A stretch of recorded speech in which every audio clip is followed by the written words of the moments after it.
একটি সন্তানের ব্যবস্থা করে দেন। হুজুর গৌসে পাক শাহী সেই বগদাদ মুরাকাবার মধ্যে চলে গেলেন। এইবার ডাক দিয়ে বলেন, এই আরবি, আমি দেখতে পেলাম তোমার বংশের মধ্যে কোনো সন্তান নাই, তোমার নসলের মধ্যে কোনো সন্তান নাই। এইবার ওই আরবি ডাক দিয়ে বলেন, ইয়া গৌসে পাক শাহী সেই বগদাদ, আমার নসলের মধ্যে কোনো সন্তান নাই সেটা তো আমি জানি, আমি তো জেনে বলে আপনার কাছে এসেছি সন্তান পাওয়ার আশায়। হুজুর সাইয়েদনা গৌসে পাক শাহী সেই বগদাদ কত বড় আল্লাহর ওলি জানেন? গৌসে পাক শাহী সেই বগদাদ 18 পারা কুরআন মায়ের পেট থেকে মুখস্থ করে দুনিয়াতে এসেছেন। ডাক দিয়ে বলেন, হুজুর, আমি যখন আমার মায়ের গর্ভের মধ্যে ছিলাম তখন প্রতিদিন আমার মা উম্মুল খায়ের ফাতেমা কুরআন তিলাওয়াত করে। আমার মায়ের পেটের ভেতর থেকে থেকে আমি প্রতিদিন ওই কোরআন তিলাওয়াত শুনে শুনে 18 পারা আমার মায়ের জবান থেকে শুনে শুনে মুখস্থ করে নিয়েছি। আল্লাহু আকবার। তাহলে এভাবে যদি আমাদের মা বাবারা কোরআন তিলাওয়াত করে তাহলে ওই সন্তান নিশ্চয় আল্লাহর বলি হতে পারবে, ঠিক কিনা?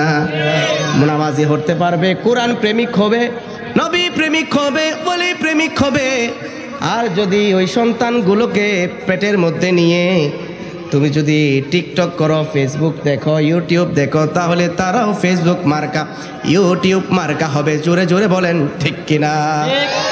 জোরে বলেন ঠিক কিনা বলেন। আমার হুজুর সাইয়েদনা গৌসে পাকের আম্মা উম্মুল খায়ের ফাতেমা প্রতিদিন কোরআন তেলাওয়াত করেছে, নামাজ পড়েছে, তাহাজ্জুদ পড়েছে। এই জন্য ওই গর্ভের মধ্য থেকে যিনি দুনিয়াতে এসেছেন তিনি হচ্ছেন ইমামুল আউলিয়া। কথা বলেন ঠিক কিনা? সেই জন্য আপনিও যদি নেককার সন্তান আশা করেন, আপনাকেও নামাজি হওয়ার দরকার আছে না নাই? হক হালাল চেনার দরকার আছে না নাই? আল্লাহকে ভয় করার প্রয়োজন আছে না নাই? মাদেরকে পর্দা করে চলতে হবে। নামাজ যেমন ফরজ, রোজা যেমন ফরজ, হজ যেমন ফরজ, এই পর্দাও মাদের জন্য, বোনদের জন্য ফরজ করে দিয়েছেন কে? হুজুর গৌসে পাক শাহী সেই বগদাদ ডাক দিয়ে বলেন, হুজুর, আমার মা প্রতিদিন আমাকে পেটের মধ্যে নিয়ে কোরআন তেলাওয়াত করেছে। ওই পেটের ভেতর থেকে আমি আব্দুল কাদের 18 পারা কোরআন আমার মায়ের পেট থেকে মুখস্থ করে নিয়েছি। রাসূলে পাকের তুমি পিয়ারা, মওলা আলীর নয়ন তারা, মা ফাতেমার প্রাণের দোলাল, হাসান হুসাইনের জিগর পারা, হাসান হুসাইনের জিগর পারা। জোরে জোরে বলেন সুবহানাল্লাহ। মা ফাতেমার প্রাণের দোলাল, হাসান হুসাইনের জিগর পারা, হাসান হুসাইনের জিগর পারা। সর্বগুণে গুণময়ী, সর্বগুণে গুণময়ী তুমি মাহবুবে সুবহানী, আব্দুল কাদের জিলানী, আব্দুল কাদের জিলানী।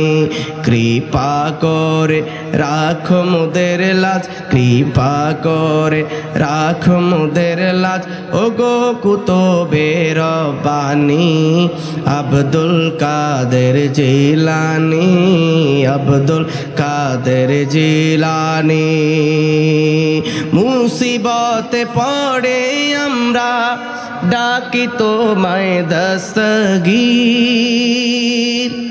মুহূর্তে উদ্ধার করো ওগো মোদের বড় পীর। হুজুর গৌসে পাক আমাদেরকে সাহায্য করতে পারে কি পারে না? জোরে বলেন পারে কি পারে না? হুজুর গৌসে পাক শাহী সেই বগদাদ বলেন, আমার কোন আশিক ভক্ত মুরিদ আমাকে যদি ডাকার মতো ডাক দিতে পারে, আমি বাগদাদের জমিন থেকেও সাহায্য করতে পারি। পৃথিবীর যে কোনো প্রান্তে থাকুক না কেন, বিপদে পড়ে মুশকিলে পড়ে যখন আমি গৌসে পাক শাহী সেই বগদাদকে যখন স্মরণ করবে, মুহূর্তের মধ্যে আমার ভক্তের ডাকে আমি সাড়া দিতে পারি। জোরে জোরে কোন সুবহানাল্লাহ।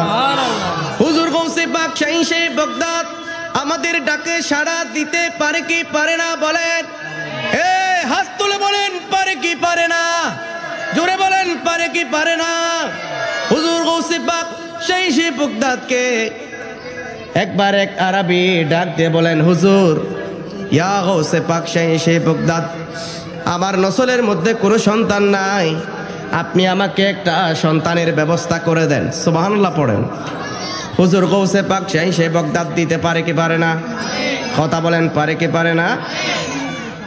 আরবি ডাক দিয়ে বলেন, এইবার ডাক দিয়ে বলেন, এই আরবি, আমি দেখতে পেলাম তোমার বংশের মধ্যে কোনো সন্তান নাই, তোমার নসলের মধ্যে কোনো সন্তান নাই।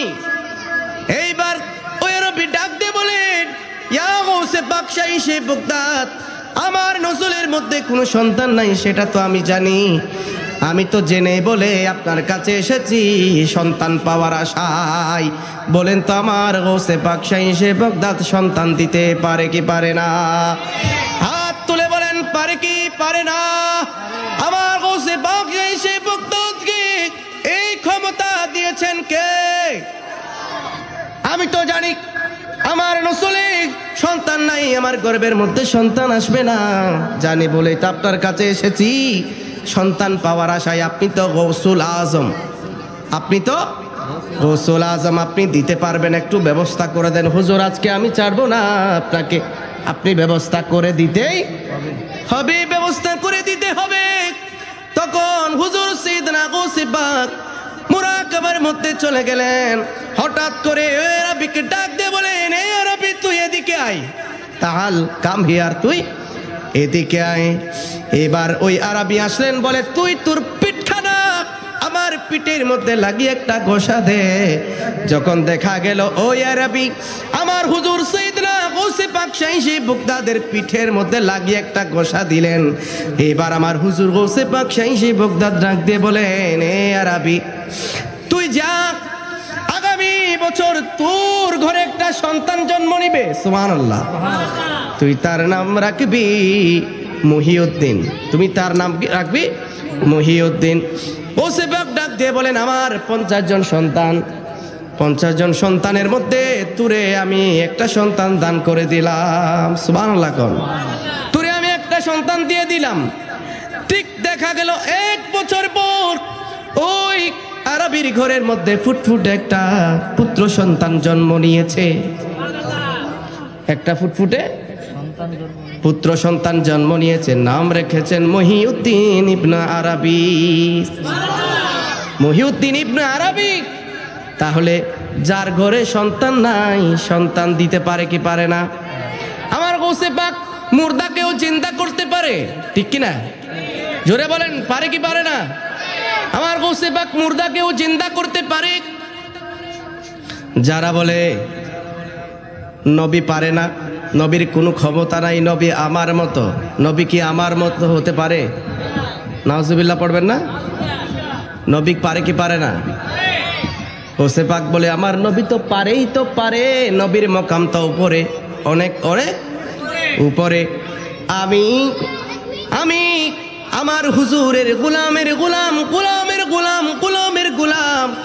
আমি আব্দুল কাদেরও চাইলে মৃতকে জীবিত করতে পারি। সুবহানাল্লাহ। মৃতকে জীবিত করতে পারি। খবরের মধ্যে শত শত বছরের পুরাতন একটা কবরের মধ্যে ইশারা করতে দেরি লাগে, ওই কবর থেকে মানুষটা বের হয়ে আসতে দেরি লাগে নাই।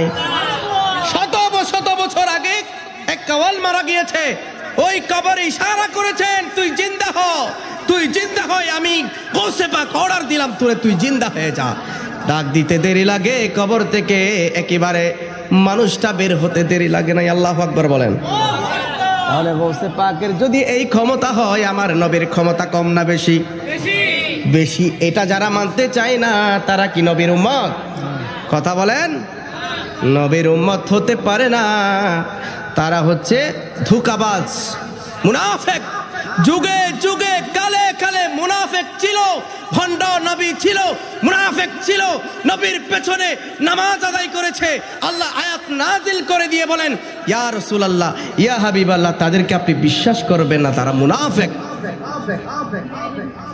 ওই মসজিদে আপনি যাবেন না ওই মসজিদে আপনাকে দাওয়াত দিয়ে নিয়ে যাচ্ছে এই মুনাফিকরা মারার জন্য, এই মসজিদে আপনি যাবেন না, এটা ভেঙে ফেলেন। সুবহানাল্লাহ কোন। তাহলে মসজিদও দেখা যায় দুই প্রকার আছে, একটা মুনাফিকদের মসজিদ, একটা ইমানদারদের মসজিদ। কথা বলেন ঠিক কিনা? কারণ মসজিদ আল্লাহ ভাঙে ফেলার জন্য আল্লাহ কোরআনের আয়াত নাজিল করে জানিয়ে দিয়েছেন ওই মসজিদ ভেঙে ফেলো, যে এই মসজিদ আমার হাবিবকে কষ্ট দেওয়ার জন্য বানিয়েছে। সুবহানাল্লাহ।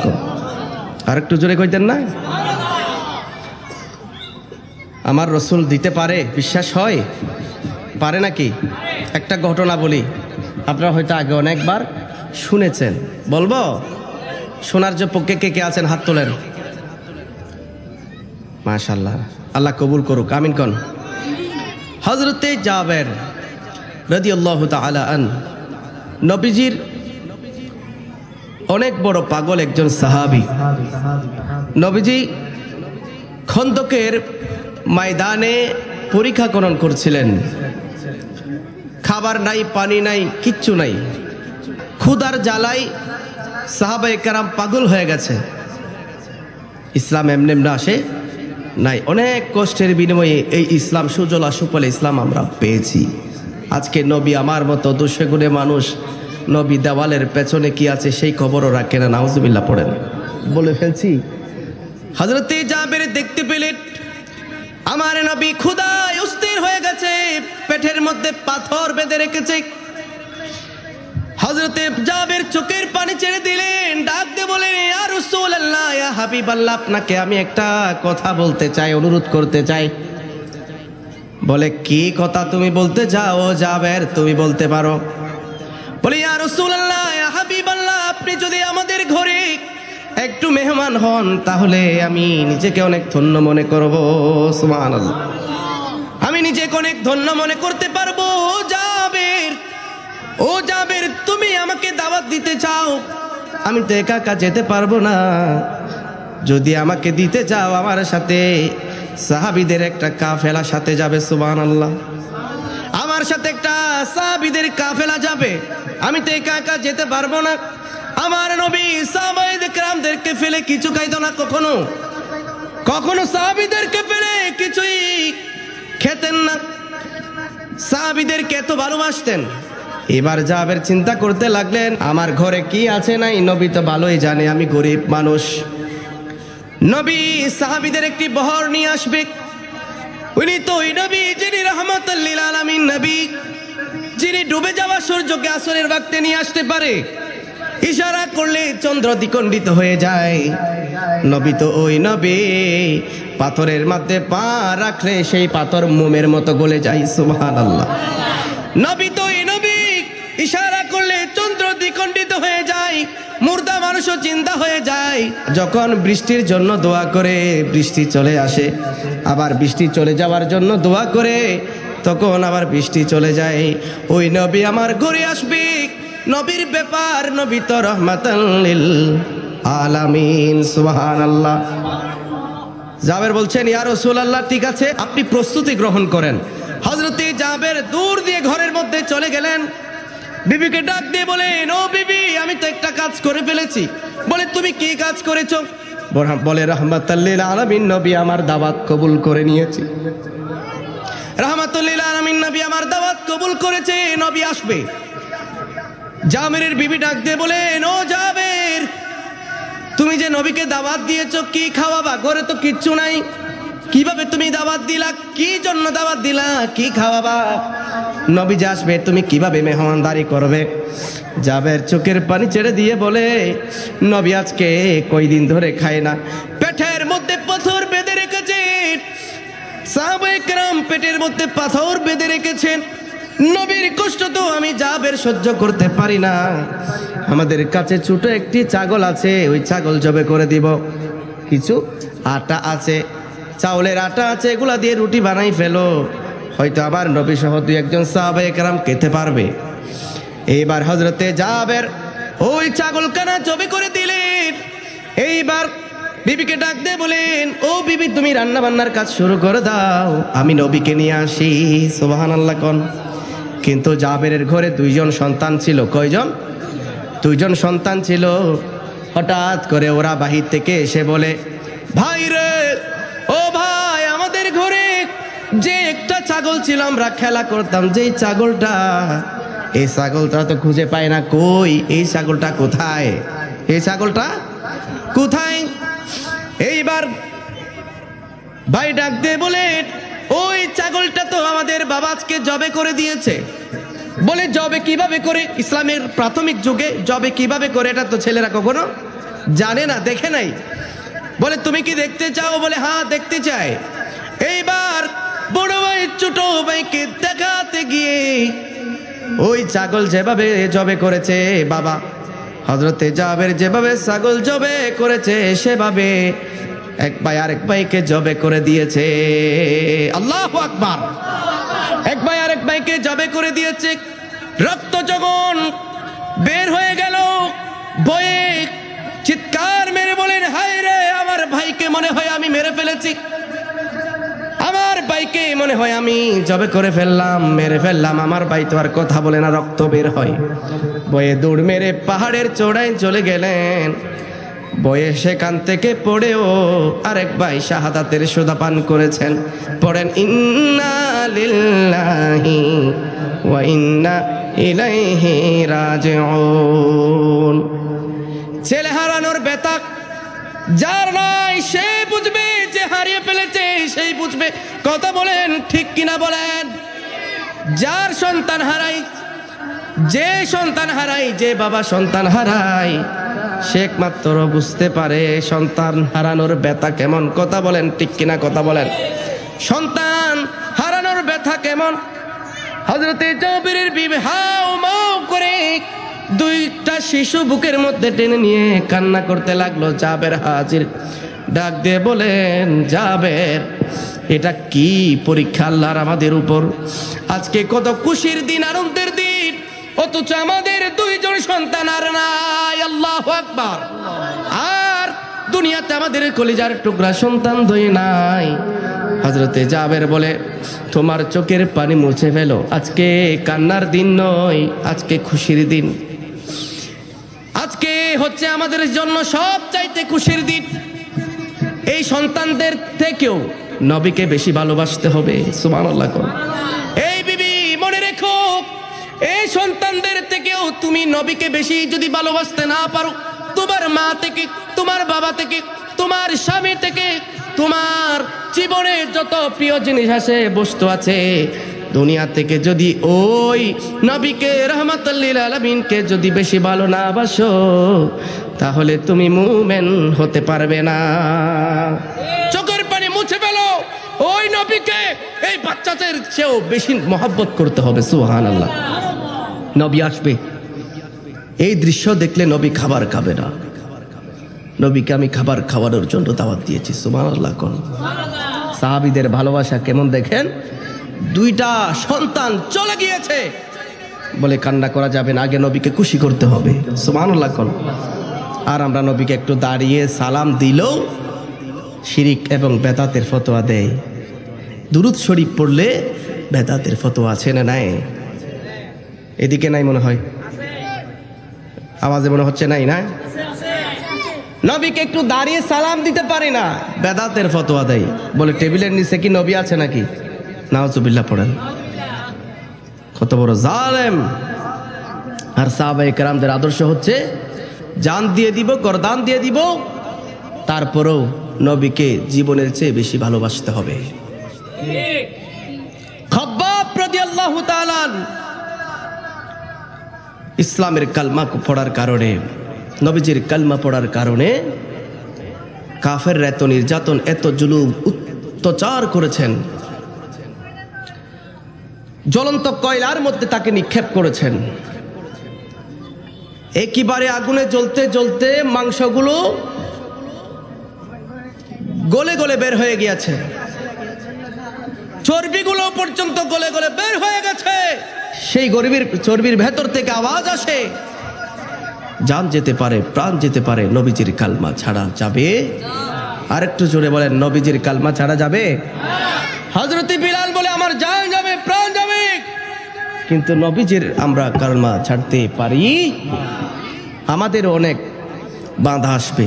নবীকে সালাম দিতে গেলে ইসলামের শত্রুরা, নবীর শত্রুরা, মুনাফিকরা আমাদেরকে আঘাত করবে, আমাদেরকে গুম করতে চাইবে, অস্ত্র টেকিয়ে আমাদের মসজিদ দখল করতে চাইবে। কিন্তু আমাদের জান যেতে পারে, প্রাণ যেতে পারে, নবীর দুরুদ সালাম মিলাদ কিয়াম কখন আমরা ছাড়তে পারি? জুড়ে বলেন, নবীর দুরুদ মিলাদ কিয়াম আমরা ছাড়তে পারি না। কথা বলেন ঠিক কিনা বলেন? হযরতে জাবের বলে এই সন্তানের থেকেও নবীকে বেশি মহব্বত করতে হবে। হযরতে জাবের ডাক দিয়ে বলেন, একটা বস্তা নিয়ে আসো। বস্তার মধ্যে দুইটা সন্তানকে ঢুকাই দিলেন। ঢুকাই দেওয়ার পর খাটের নিচের মধ্যে শোয়াই দিলেন, বস্তাটা রেখে দিলেন। বলে কান্না করে যাবে না, নবী আসার সময় হয়ে গেছে, রান্না বান্নার কাজ শুরু করে দাও। সুবহানাল্লাহ কোন। এইবার নিয়ে আসার জন্য গেলেন রাহমাতুল লিল আলামিন। শত শত সাহাবায়ে কেরামদেরকে নিয়ে হযরতে জাবেরের ঘরের মধ্যে উপস্থিত হয়ে গেলেন। সুবহানাল্লাহ। রান্না করেছেন মাত্র শুধু একটা ছোট ছাগল আর কিছু রুটি, 8-10 জনের খাবার সর্বোচ্চ, কিন্তু শত শত সাহাবায়ে কেরাম হাজির। সুবহানাল্লাহ কোন। নবী জানে কি জানে না? জোরে বলেন, জানে কি জানে না? নবী বলেন, এ জাবের, তোমার চেহারা মলিন করো না, টেনশন করো না, তোমার ডেক্সিগুলো আমার সামনে নিয়ে আসো। এবার জাবেরকে ডাক দিয়ে বলেন, ও জাবের, ডেক্সির ঢাকনাগুলো একটু করে খুলো। নবীজি একটু তুতু মুবারক নিলেন, ওই ডেক্সিগুলোর মধ্যে রাখলেন। ডাক দিয়ে বলেন, ও জাবের, তুমি ডেক্সির ঢাকনা পুরো খুলবা না, শুধু দিতে থাকবা, ওইদিকে তাকানোর দরকার নাই। আমার সাহাবায়ে কেরাম যতক্ষণ খাওয়া শেষ হবে না, তুমি শুধু দিতে থাকবে। সুবহানাল্লাহ কোন। আর একটু জোরে কোন সুবহানাল্লাহ। সাহাবায়ে কেরামদের নবীজি ডাক দিয়ে বলেন, ও সাহাবায়ে কেরাম, তোমরা মাংস খাবার ঠিক, একটা শর্ত হলো মাংসের হাড্ডিগুলো তোমরা খেতে পারবে, মাংসের হাড্ডিগুলো তোমরা খেতে পারবে না। এইবার বন্টন করতে রাখলেন, বন্টন করতে কেরাম খাওয়া শেষ হয়ে গেছেন। খাওয়া কি শেষ? বলে তোমরা কি ভালোভাবে খেয়েছো? বলে হ্যাঁ খেয়েছি। ইয়া রাসূলুল্লাহ, মেহমানদারি করিয়েছেন, খোদা কি কসম, এত তৃপ্তি সহকারে আমাদেরকে খাওয়াইছেন, এখন থেকে আরো 8-10 দিন পর্যন্ত, যদি সপ্তাহখানিক পর্যন্ত খাবার যদি না খাই, মনে হয় আমাদের আর ক্ষুধা লাগবে না। সুবহানাল্লাহ। আর একটু জোরে কোন সুবহানাল্লাহ। মনে হয় 8-10 দিন আরো না গেলেও আমাদের ক্ষুধা লাগবে না। ইয়া রাসূলুল্লাহ, জাবের এভাবে আমাদেরকে মেহমানদারি করিয়েছেন। খাওয়া শেষ হলো। এবার জাবেরকে ডাক দিয়ে বলেন, ও জাবের, এবার যাও সন্তানদেরকে নিয়ে আসো। তোমার ঘরে যে 2 জন সন্তান আছে, নবী কিন্তু জানতো না আগে 2 জন সন্তান আছে, বলেও নাই কখনো। নবীজি বলেন, যাও তোমার ঘরে যে 2 জন সন্তান আছে, ওই সন্তানদেরকে আমার সামনে নিয়ে আসো, ওদেরকে নিয়ে আমি রাহমাতাল লিল আলামিন খাবার আরম্ভ করব। আল্লাহু আকবার। এবার হযরতে জাবের ডাক দিয়ে বলেন, ইয়া রাসূলুল্লাহ, ইয়া হাবিবাল্লাহ, আপনি খাবার শুরু করেন, আমার সন্তানরা একটু পরে আসবে, পরে খাবে, আপনি শুরু করেন। নবীজি ডাক দিয়ে বলেন, আমি কিভাবে রাহমাতুল লিল আলামিন তোমার সন্তানদেরকে ফেলে খাবো? যাও জাবের, তাদেরকে নিয়ে আসো, তাদেরকে ছাড়া আমি খেতে পারবো না। আল্লাহ যেহেতু আমাকে অর্ডার করেছেন তোমার সন্তানদেরকে ফেলে যেন আমি খাবার শুরু না করি। সুবহানাল্লাহ। এইবার হযরতে জাবের চোখের পানি আর ধরে রাখতে পারলেন না, ডাক দিয়ে বলেন, ও বিবি, কি হবে? নবী আমাদের সন্তানদেরকে খোঁজে, এখন কি হবে? এখন কি হবে? নবী আমাদের সন্তানদেরকে নিয়ে নাকি খাবার খাবে। এবার নবীজি ডাক দিয়ে বলেন, ও জাবের, তাড়াতাড়ি তোমার সন্তানদেরকে ডাক দাও, আমি নবী আহ্বান করেছি, আমি নবী ডাক দিয়েছি, বলো তোমার সন্তানদেরকে আসতে বলো। হযরতে জাবের ডাক দিয়ে বলে, ও সন্তানেরা, তোমাদেরকে নিয়ে নবী নাকি খাবার আরম্ভ করবে। আমি দেখতে পেলাম তুমি রুটির খামির মাখো, পড়ো আস্তাগফিরুল্লাহ, চুলার মধ্যে রুটি মারো, পড়ো আস্তাগফিরুল্লাহ, আবার রুটি বিক্রি করো, পড়ো আস্তাগফিরুল্লাহ, আবার রুটি বিক্রি করে টাকা নাও, পড়ো আস্তাগফিরুল্লাহ। এভাবে তুমি সবসময় আস্তাগফিরুল্লাহ আস্তাগফিরুল্লাহ পড়ছো, ঘটনা কি? ওই যুবক চোখের পানি ছেড়ে দিয়ে বলে, এই আস্তাগফিরুল্লাহ ইস্তেগফারের কারণে আল্লাহ আমাকে মুস্তাজাবুদ দাওয়া বানিয়ে দিয়েছে। লা ইলাহা ইল্লাল্লাহু, লা ইলাহা ইল্লাল্লাহু, লা ইলাহা ইল্লাল্লাহ, লা ইলাহা। তো আমারে ডাকে রে বান্দা তো আমারে ডাক। আল্লাহ আল্লাহ। আল্লাহর জিকির করলে ভালো লাগে নাকি খারাপ লাগে? হে জোরে বলেন আল্লাহর জিকির করলে লাভ না লস? আর একটু জোরে বলেন আল্লাহর জিকির করলে লাভ না লস? লস নাই, লাভ আর লাভ। আল্লাহর জিকির করলে ময়লা অন্তরের ভেতর শয়তান ওয়াসওয়াসা দিয়েছে, ময়লা হয়েছে, ময়লাগুলো পরিষ্কার করে দেয় কে? আর একটু জোরে বলেন কে? আল্লাহ আল্লাহ আল্লাহ। তো আমারে ডাকে রে বান্দা তো আমারে ডাক। আল্লাহ লা ইলাহা ইল্লাল্লাহু মুহাম্মাদুর রাসূলুল্লাহ সাল্লাল্লাহু। আমাদের ইসলামে মাযহাব কয়টি বলেন তো? কথা বলবেন কয়টি? 4টি মাযহাব, হানাফি, শাফি, মালিকি, হাম্বলি।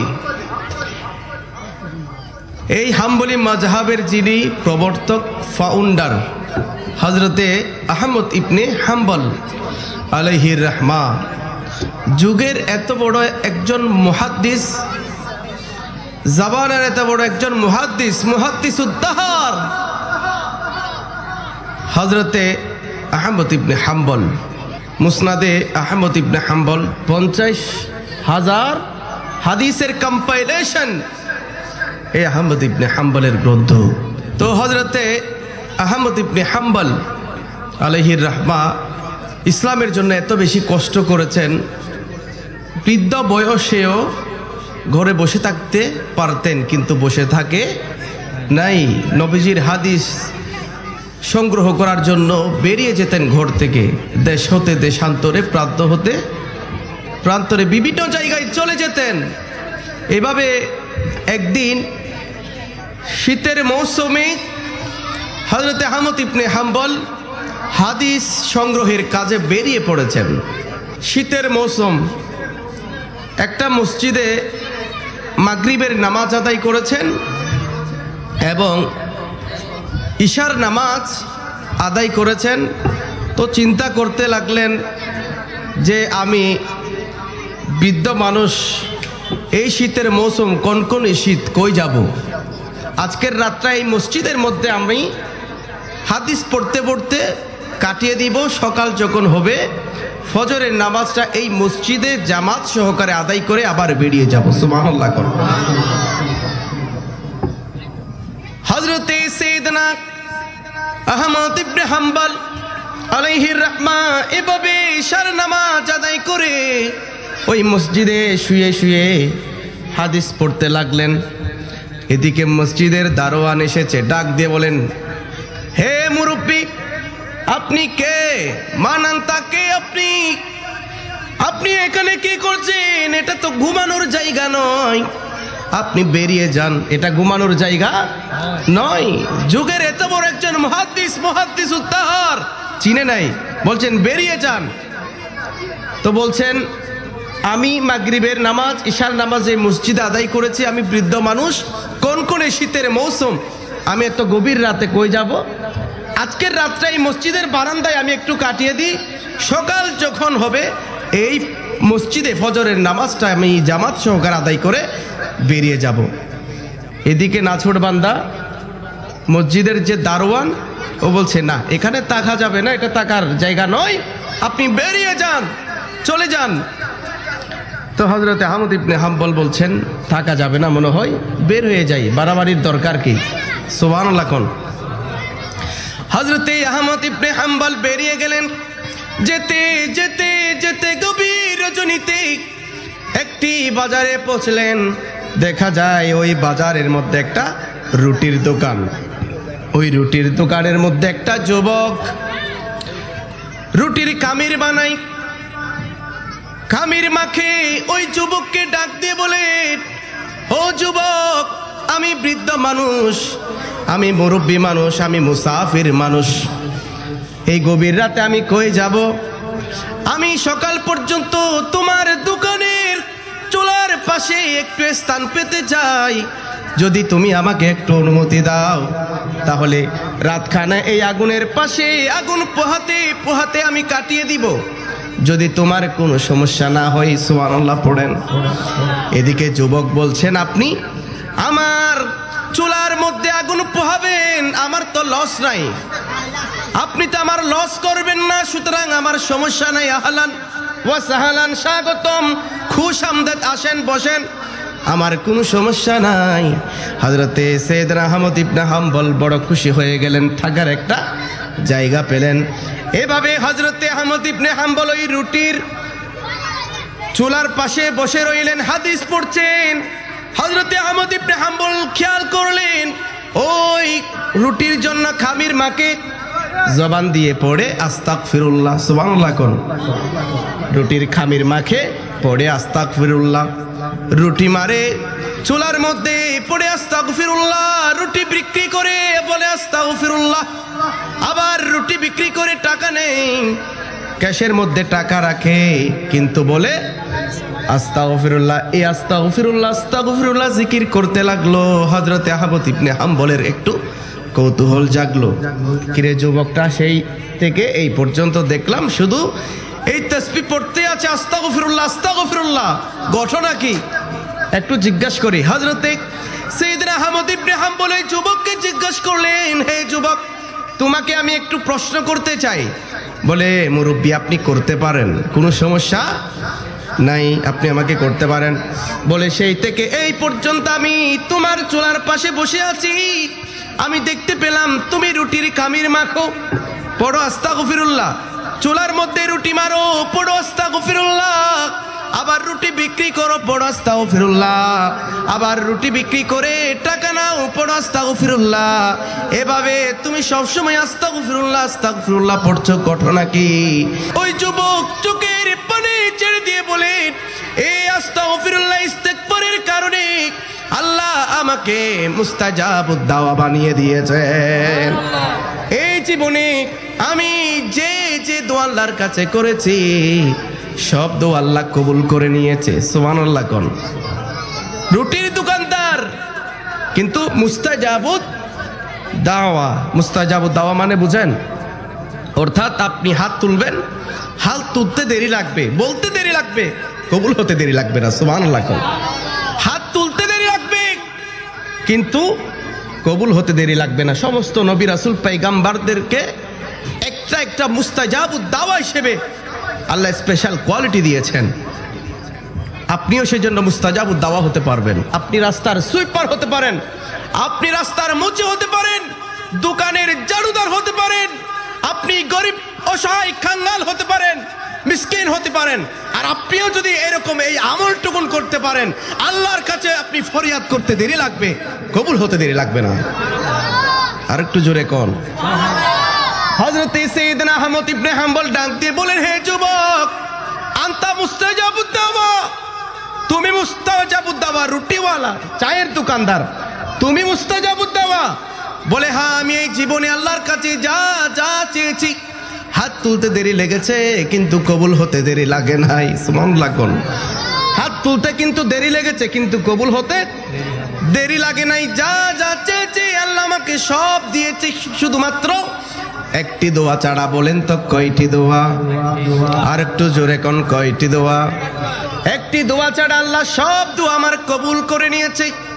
হযরতে সাইয়েদনা আহমদ ইবনে হাম্বল ডাক দিয়ে বলেন, ও যুবক, জীবনে সব দোয়া কবুল হয়েছে? বলে, হ্যাঁ হয়েছে। তো একটি দোয়া যে কবুল হয় নাই, সে দোয়াটা কিসের দোয়া? কি দোয়া যে আল্লাহ তোমার এখনো দোয়াটা কবুল করে নাই? ওই যুবকটা ডাক দিয়ে বলে, হুজুর, এই জীবনে আল্লাহর কাছে আমি যা যা চেয়েছি, এই জীবনে যা যা আল্লাহর কাছে চেয়েছি সব কবুল করেছে, শুধুমাত্র একটি দোয়া ছাড়া। সেই দোয়াটি হলো, শুনেছিলাম এই জামানার বড় মুহাদ্দিসুদ দাহার হযরতে আহমদ ইবনে হাম্বল, শুনেছিলাম ওই বড় মুহাদ্দিস, ওই মুহাদ্দিসের একটু সাক্ষাৎ পাওয়ার জন্য আল্লাহর কাছে অনেক ফরিয়াদ করেছি। এই একটি ফরিয়াদ ছাড়া আল্লাহ আমার সব দোয়া কবুল করে নিয়েছে। এখন যেই মানুষটার সাথে একটু সাক্ষাৎ করার জন্য এত ফরিয়াদ করেছেন, ওই মানুষটা কোথায় এখন? ওনার দোকানে। সুবহানাল্লাহ কোন, আর একটু জোরে কোন সুবহানাল্লাহ। মানুষটাকে আল্লাহ তার দোকানের সামনেই পাঠিয়ে দিয়েছেন। সুবহানাল্লাহ কোন। হযরতে আহমদ ইবনে হাম্বল চোখের পানি ছেড়ে দিলেন, ডাক দিয়ে বলেন, হে যুবক, তোমার জীবনে আল্লাহর কাছে তুমি যা যা চেয়েছো তোমার সব পূরণ করে দিয়েছে। মনে রেখো যুবক, তোমার এই দোয়াটাও আজকে কবুল হয়ে গেছে। তোমার এই দোয়াটাও কবুল হয়ে গেছে। তুমি কি জানোনি আমি কে?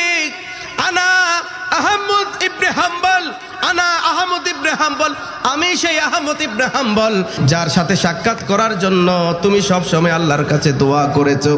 ওগো রুটিওয়ালা যুবক, তুমি ওই মুহাদ্দিসের সাথে দেখা করার জন্য, ওই বুজুর্গের সাথে দেখা করার জন্য তার কাছে কষ্ট করে যেতে হয় নাই। আল্লাহ রাব্বুল আলামিন ওই মুহাদ্দিস উদ্দাহারকে তোমার চায়ের দোকানে পাঠিয়ে দিয়েছে। চাইলে আমরাও এই আমলটুকুন করলে, এই ইস্তেগফারের বদৌলতে আমাদেরকেও মুস্তাজাবুদ দাওয়া বানিয়ে দিতে পারে কে? জোরে বলেন কে? তা এখন থেকে এটা সব সময় জপতে পারবেন ইনশাআল্লাহ। সহজ না কঠিন? হাত তুলে কোন, সহজ না কঠিন? কে কে পালন করবেন হাত তোলেন।